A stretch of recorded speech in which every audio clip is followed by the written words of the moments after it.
What is going on, everyone? My name is Andy. Welcome back to another FPL video. In this one, it's the FPL Gameweek 30 preview. So we're going to go through some of the questions and the topics that you've put to me. There's been some interesting debates on Twitter, depending on your definition of the word interesting. I'm going to go through them as well. Yes, we're going to talk about luck versus skill just a little bit at the end. I'm going to do a Q&A as well. I think as I start to do other videos like the transfer tips video and stuff like that, these videos, the preview videos, will probably get a little bit shorter. But I'll make sure to start putting up the like questions and topics post on YouTube as well as on Twitter as well. So maybe there's some more stuff that we can cover. Anyway, hit that like button, hit subscribe as well, and let's jump into it. So unsurprisingly, with the double Game Week 32 news dropping yesterday, a lot of people asking about Spurs players. They got that double Game Week in 32. Everton away, Southampton at home. Looks really good. If you want to check out what my thoughts are on players to transfer in and out, I've done a video on that yesterday. I also did a double Game Week 32 video as well with a few more thoughts. So make sure to check that out as well.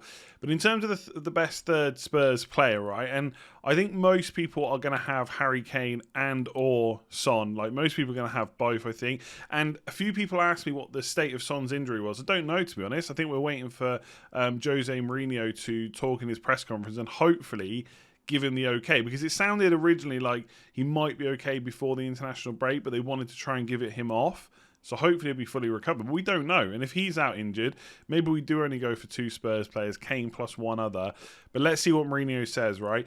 Otherwise, we're looking at one other player to pick. Now, first of all, I don't think you necessarily need three Spurs players. Necessarily. It's always nice to try and max out on a double game week, right? Especially when there's only one game. But most of your points are probably going to come from Kane or Son. The third one, yes, they could get you a high score, and I'm not saying you should completely ignore it, but depending on your strategy, you could possibly just go with the two. If you're wildcard in 31, it's probably a bit easier to get one. If you've got a free hit for 33, it's probably easier to get a third Spurs player. But I don't think it's the be-all and end-all. If you do want one, though, let's talk about it. So I've got the four main players, and plus one slight concern for each one, at least one concern. So Bale, Lucas Moura, Reguilon, or Lloris. Now, I had a look.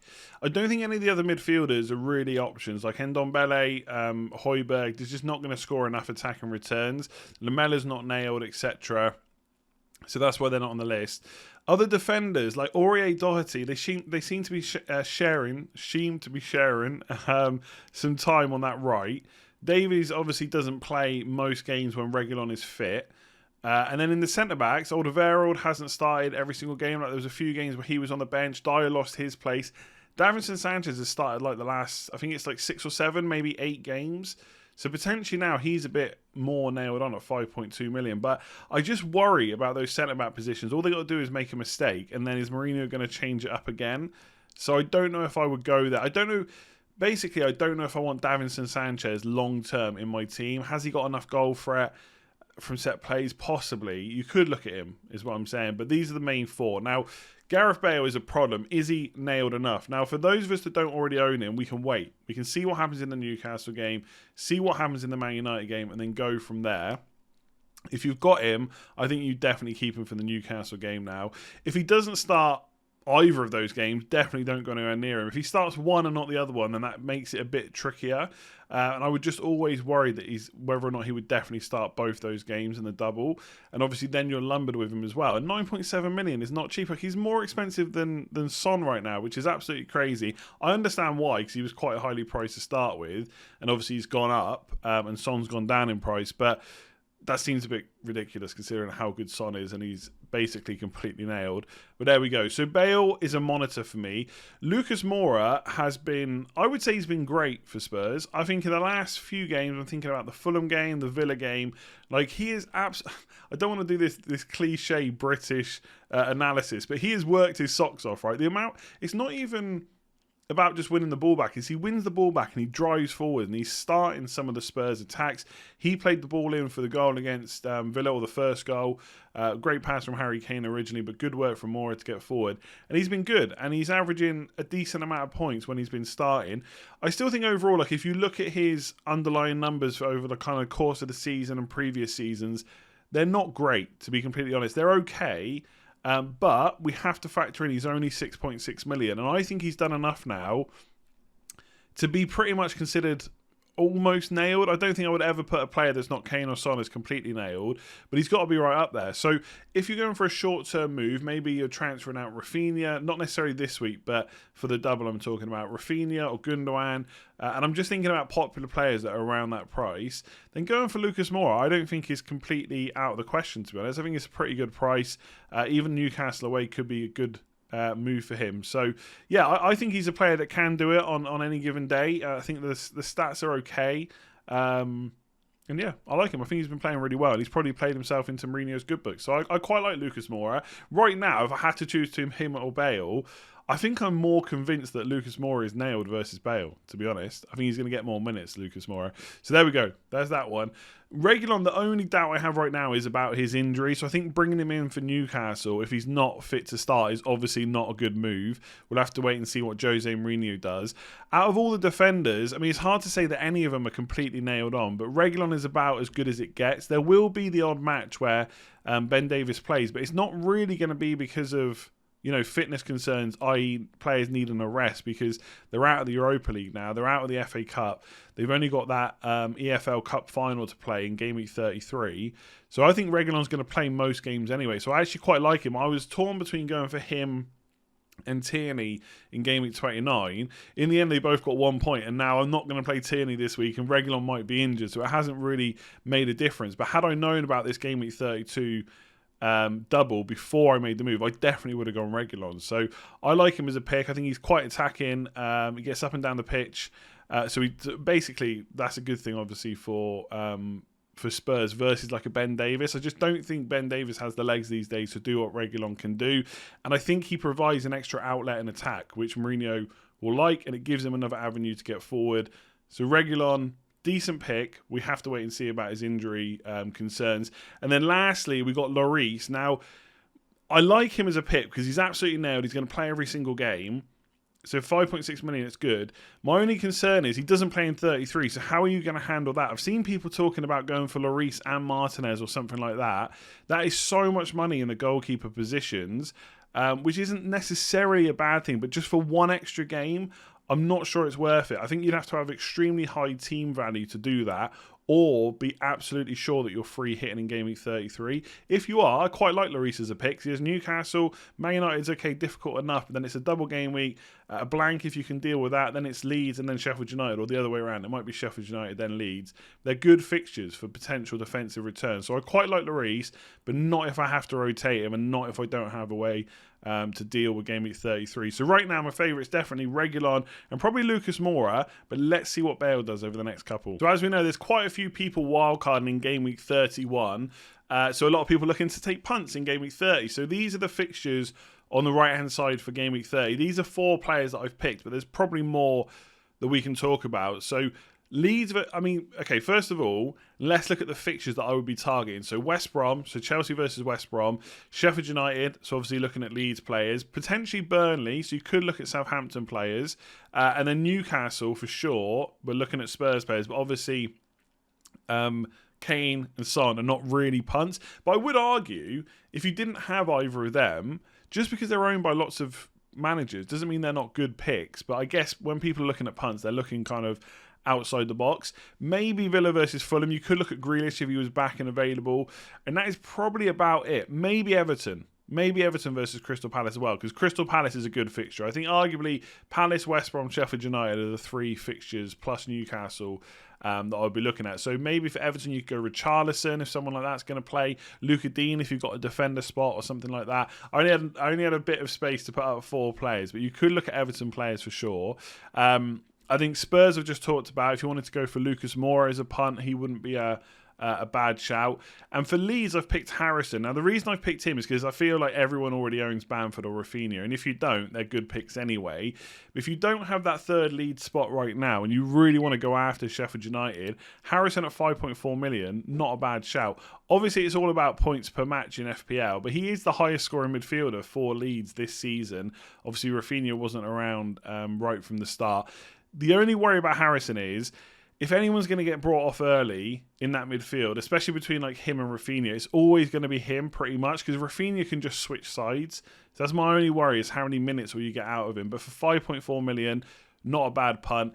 Every man and their dog has talked about Chelsea players this week, so I won't go into a huge amount of detail, but I think West Brom is a great fixture to target. Marcus Alonso, probably, I like this punt that people are going for. I think you always have to manage your team depending on your own circumstances. I'm not wildcarding in the 31. I can't really afford to carry Marcus Alonso through potentially quite a few games where he might not start. But as a 1 week punt where maybe you've got a bench that can come on if he doesn't play, he looks great, right? Defensive returns look like, I know people, when you say like a clean sheet is guaranteed, I'm not literally saying it's guaranteed, but it's about as good as it gets. And that is Chelsea versus West Brom. People will always turn around and say, what if West Brom score? They could score. Absolutely they could. But as always in FPL, you're making a bet on the best potential outcome. And I think most people would say that Chelsea getting a clean sheet's there. So that's already some points locked in for Alonso. And attacking-wise, it doesn't get much better than him. He loves shooting as well. So I think he's a great punt. I think Havertz or Mount, you could go for either Chelsea attacker, maybe even a final punt on Werner, because I just don't think he's going to fit into anyone's wildcard teams, given how the structure is going to play out. But I think going for a Chelsea attacker as a one week punt looks good. Havertz obviously playing as that number 9, so if he does play there again, it might mean that Werner doesn't play. They could play off each other maybe as well. But a Chelsea attacker looks like as a punt, looks like a no-brainer. And then you got Che Adams at Burnley. So Burnley are another team where I think we've still got in our head that this really good defensive team, and they can frustrate teams, but they really have been there for the taking this season. Their numbers have not been that good. We've seen them get kind of 3-4 goals put against them from Spurs recently. Man City have done it as well. And I'm not saying Southampton are a team that are going to score a lot of goals, but if they do, it's probably going to go through Che Adams. He's going to be in and around any attacking returns that they get. So for 5.8 million, you could go for him up front. This is all going to depend on the players you've already got. So for example, if you've already got Bamford against Sheffield United, you ain't swapping him out for Che Adams, but he is someone that you could think about. So I think Che Adams, maybe Harrison if you want to go for a different Leeds attacker, Chelsea players for sure, maybe Lucas Moura, who we already talked about just a minute ago, and don't forget Everton, because I think some people are frustrated they've kept Everton and we still don't know where the double is. But this is a great fixture. It doesn't get much better than Crystal Palace. If you don't have Everton players, consider them too. All right, so I'm going to do a bit of a quick Q&A before I do the effective ownership segment, because I know some people might want to skip that. And the reason I've done this as a Q&A rather than separate topics is because I've spoken about quite a lot of this already in previous preview videos, but obviously I appreciate not everybody is thinking about it until now. So triple Chelsea defence, right? I'm going to get up the Chelsea fixtures on my other screen just to have a quick look at them. So yes, in isolation, if I look at the next few fixtures, so West Brom, Crystal Palace, Brighton, West Ham, Fulham, on paper, they are maybe 4 if you discount West Ham as being quite a good team, maybe 3 if you discount Brighton as well. They've got like 3, maybe 4, maybe 5 good chances of a clean sheet. Again, are they going to get 5 clean sheets in a row? Possibly not, but it can be done with how good their defence is. Therefore, going for their defenders looks great. My only slight concern, I have to kind of look around my mic stand here. After those 5 games, they got City, Arsenal, Leicester and Villa. Now, they are 4 teams that can definitely score goals. Now, obviously, you have this thing where, yes, they can score goals, but they're also playing an extremely good defence. So Chelsea could keep the amount of goals down. They could quite conceivably come away with 1, 2, 3 clean sheets in those last 4, but it is going to be more difficult. So the reason I talk about this is because I've thought about this for my own team. A Chelsea triple up looks great for the next 5 fixtures, and I mean great, right? Azpilicueta, Rudiger, Mendy, Alonso if you want to risk him. You could triple up, you could come away with a lot of points. My only slight concern is how do you get out of that? If people are wildcarding in 31 or they just don't have a wild card, do you want to be left with 3 Chelsea defenders for those last 4 fixtures, which look fairly difficult? And also, it does block an attacker. So say you wanted Mason Mount, Havertz, Werner down the line. I know it's looking unlikely right now, but you do block that. So I'm going for a double up. I'm going to go for Rudiger and probably Mendy, and I'm not even going to do it from this week, right? And I think that's worth remembering. A lot of people will probably go for Mendy as their 3rd defender rather than 3 outfield defenders. And if you've got Martinez, he's got a great fixture this week anyway. He's got Fulham, so you can just, although West Brom at home is probably better and Chelsea are a better defence, there's no real need to make that move this week unless you've got 2 transfers and you don't know what to do with them. So then that narrows down the amount of time that you've got to triple up. So yes, I think it's great. And if I had to bet on a defence to get the most clean sheets over the next 5, I'd bet on Chelsea ahead of City, especially with City having that blank in Game Week 33. But I think you have to consider how you're going to get back out of that. And I think there's probably better ways to manage the end of the season than lumbering yourself with triple Chelsea defence. That's just my opinion. Time to sell Man City players. I think we really have to be careful about forcing Man City players out of our team. Like, I've seen people considering going with none. And I think you always have to just take it in isolation versus the other player that you're considering. So for me, again, I'll just go through it really quickly. I've gone for De Bruyne over Fernandes. You might think that Fernandes is better, so you might ignore De Bruyne. Fair enough, right? It's nothing really to do with selling the Man City player. It's about having the player that you think is the best option. It's like Gundogan. Do you think that you can get better value for money from a Rafinha, from a Jota, from a Lingard, from a Lucas Moura? If so, yeah, sell them. I think we have to be... The reason I say we have to be careful is because you don't want to get into this position where you think they're just going to constantly get rotated now and it doesn't happen. They're not just going to miss 2 or 3 games in a row, most likely. They might miss 1 every now and again. But if you've got a good bench, then great. That means you've got them for their next league game. And this is a team that can score goals against anyone. Like, I'm not really worried hugely about who they play. It might change my opinion on captaincy. Don't get me wrong.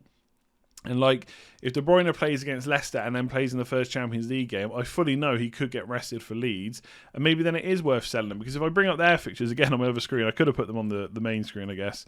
It's Villa after Leeds. So is De Bruyne and Gundogan, or are De Bruyne and Gundogan going to play at least 2 of Leicester, Leeds and Villa? Probably. And that's quite good fixtures as long as you've got a decent enough bench. But it might affect your captaincy. And therefore, if you're worried about captaining De Bruyne, for example, if you've bought him in, then yeah, maybe there are better ways to spend that money on a player that you're more sure is going to start. And it's the same with the defenders. So I think whoever they play, they've got a good chance at a clean sheet.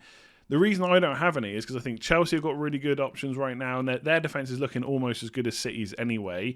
I've gone for Arsenal just because of their fixtures. Wolves' fixtures look good as well. So there are other options. But again, if you've got a good bench, if they don't play, chances are Pep's not going to bring them on anyway, right? We've seen that quite a lot recently. He's not making a huge amount of substitutions. So if they don't start, they just don't get on.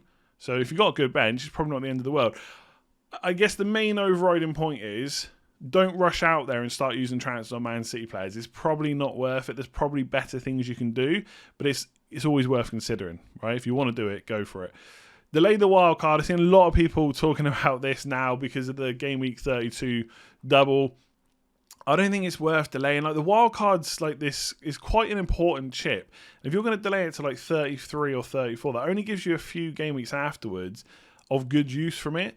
So I know there's potential for weird things to happen at the end of the season with fixtures changing and stuff like that, but I'm not massively convinced it's going to change in such a way that the teams we have are not manageable. And I think that's what everyone forgets every time is, like, people that are delaying the wild card, what are you going to do now? You're going to manage your team the best you can without a wild card, right? If you use the wild card in 31, what are you going to do for the rest of the season? You're going to manage it in the best way you can. I think, look, the wild card is a really important chip. It is the best chip out there, but I still think people overthink it. If you had a plan for Game Week 31, what's changed? Spurs have a double in 32. Everyone owns Kane or Son anyway, and surely you would have gone for at least one of those in wildcard, probably Kane. The only difference is now is where does Son fit in? You don't have to go for a triple up, whether or not you've got the free hit for 33 or not. So as it stands, I haven't seen a great reason to delay it. I know there's speculation about what might happen with the fixtures around Game Week 35, 36 when they try and let fans back into stadiums. But we don't even know if that's a guarantee right now. It's something they want to do. And the UK is doing really well with its vaccinations. I don't want to get into too much of that because obviously it's not that type of video. So they might be able to get fans back in. But if there's any kind of delay in the vaccinations or whatever it might be, that's not the most important thing. In the grand scheme of everything that's going on right now, getting fans back into the stadium is not that important. It's great. I want it to happen. It's so much better when they're there, of course, right? I think every football fan wants fans back in the stadium. I fully get that. But in the grand scheme of things, if they miss 2 games, well, so what? They've missed the rest of the season. There's next season. Let's get everyone good and proper ready to go, and then you can have the whole of next season, etc. So that's not what I'm trying to say is that's not guaranteed.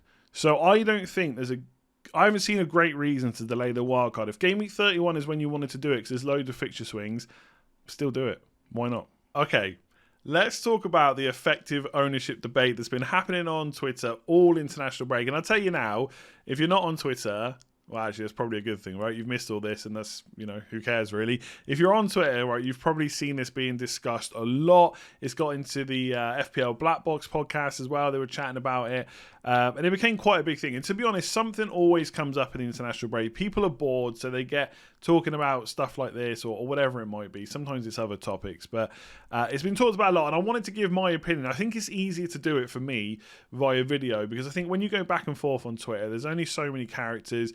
Ultimately, I think everyone's arguing the same point, just in different ways. So effective ownership, right, is the percentage of managers that own a player plus the percentage that have captained them, right? So you've seen probably, I don't want to get too much into that particularly, but the reason this debate all started is obviously Trossard outscored Kane, and a few people made good points that sometimes it's good to go against the grain and to get basically to try and win it, right? You go for these kind of differential picks. Trossard had a good fixture, for example, and everyone else kind of captain Kane out of fear.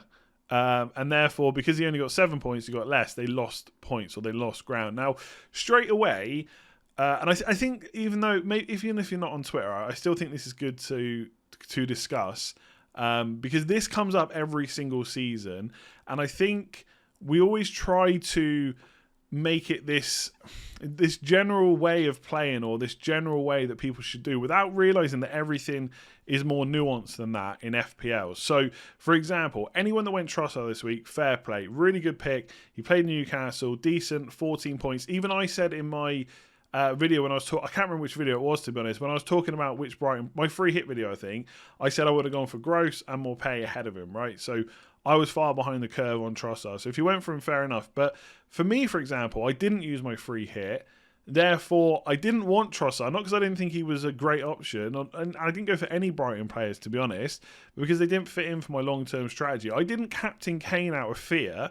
I captained Kane because he was the best player that I had. And that's all you're trying to do in FPL, is you're making a gamble every week on the best chance of getting points. I know a lot of people compare it to poker, and I'm not a poker expert, right? I know the rules, but there's a lot more to it than that. But you'll see pros, you got a certain hand, right? Let's say you've got pocket rockets. Most people will always play that hand because it's got a really good chance of winning versus like a 2 and a 6 unsuited, right? There's less chance of that winning, so you don't play that. And there's similarities to FPL, but obviously there's way more that comes into it. What if a player's just had an argument with a manager, player gets injured, whatever it might be? There's loads of factors that come into it where it's different to poker. But at the end of the day, you are still trying to get the players to give you the best potential of getting the most points. Sometimes those players will be differential. Sometimes those players will do template, but that doesn't matter. Ultimately, I agree, you should not follow effective ownership at all, but it has to come into your thinking every now and again, I think. So I've played the same way all season, right? If Kane is my favourite captain, I don't care if every other manager in the whole league or the whole game has captained him, I will still captain him. But sometimes you do take a calculated gamble. For me, and I don't want to keep going over this, I've talked about it loads before, Game Week 18 wildcard, there was loads of pros that I saw for why it was a good idea. Loads of people kind of laughed it off. You can't do it this early. He's never going to do that, etc., etc. But also, obviously, I had a bit of luck that everything I did on that wildcard paid off over the next few weeks. I could have done that again. Man United don't keep any clean sheets. Man City stop keeping clean sheets, etc. And then suddenly the Game Week 18 wildcard looks stupid and people put it down as a bad thing. And I think that's the problem here, is we're looking at outcomes. Just because Trossard outscored Kane in this particular game week doesn't mean that was necessarily the best pick. And this is where your own individual reasons for picking a player need to be taken into account. I didn't get Trossard captain because I thought that Kane was a better captain. Nothing to do with ownership or anything like that. And that is the way I've tried to play the game all season. There's been this chat about playing to win. Like, you have to go different to get up the ranks. And I really think that is I don't know if myth is the right word. I don't know what the right word is. We need someone who's more intellectual than me to talk about this. But I don't think that is the right way to win. Just because a manager has got loads of top ranks. So there's some managers out there that have never finished outside the top 20k. to say that just because they haven't won means their strategy is not the right way, I think is incorrect. They just need that extra bit of luck. I think if you are playing this game and you don't think there's luck involved, then you're absolutely crazy. It doesn't mean that when you get a bad rank, you're unlucky, and when you get a good one, you're lucky. There is some skill involved in identifying players, looking at stats, planning ahead, fixtures, and stuff like that, and realising when a good fixture is actually a good fixture and not just what everyone is saying. I think a good example of that was Spurs against Fulham and Burnley. A lot of people said that those two were good defences. A lot of people also said they weren't. I don't think they were either, not compared to what people were saying. And Kane should have scored like 3 or 4 goals. He just didn't. He just couldn't put any of those easy chances away. That's just one of those things. But I think the idea that you have to go different to win is not true.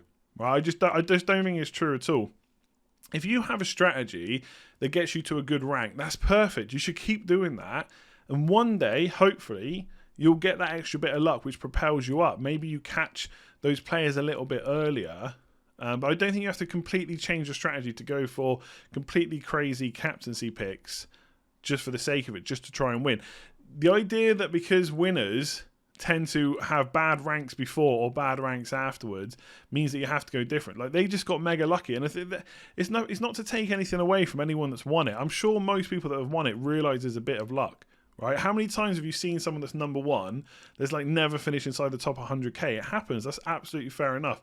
I would much rather. It's not that I would rather finish top 10k over and over again than win, but I think when you're getting top 10k over and over again, you're doing something right, and you've just got to hope you get that extra little bit in one season where it takes you further ahead.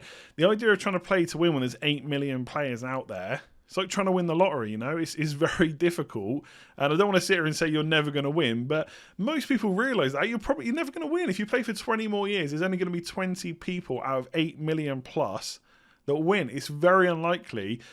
You should, in my opinion, you should just be trying to get a good rank and just hoping that rank is kind of in double or single figures by the end of the season, and you do your best to get there, right? Like, I've got a good rank this season. I've put myself into a good position to try and win. I'm probably not going to win. I just got a red arrow last week. There's people miles ahead of me. I'm not going to suddenly change my strategy. I want to try and keep doing what I've been doing that's got me to this rank to try and get me further. Yes, every now and again I'll try and make a calculated gamble, De Bruyne over Fernandes, but that's not a crazy pick. That's picking the best midfielder in the game, in the league, for the best team in the league, right? So I just wanted to give a little bit of thought with this. It's gone on for nearly 8 minutes. I've seen a lot of this on Twitter. Luck versus skill, fear, template versus differential, playing to win. It comes out every single season. For me, you do ignore effective ownership. But that also works the other way. I.e., for players 150% ownership, I do not care. I'm still captain them if I think they're the best pick. And that's all there is to it. Just pick the players that are going to score the most points. That's it. That's all there is to FPL. Next year, you can win it. So that is it for this one. Thank you very much for watching. If you have enjoyed it, make sure to give it a like and hit subscribe if you're new around here. Let me know below how much of FPL is luck versus skill. It's a discussion that everyone always likes to have. Big shout out to everyone that signed up on Patreon, patreon.com/Let's Talk FPL as well. Thank you for all of your support, and a big shout out as well to Ernesto R. I think I've pronounced that correctly, for signing up since the last video. Thank you very much. If you want to get some of the perks and benefits over on Patreon, link in the description below. I'll leave it there. Team selection tomorrow. We're finally close to the GW30 deadline. I'll have that out same time, 3 o'clock tomorrow. So I'll see you then. Make sure to give it a like, hit subscribe if you're around here. Goodbye.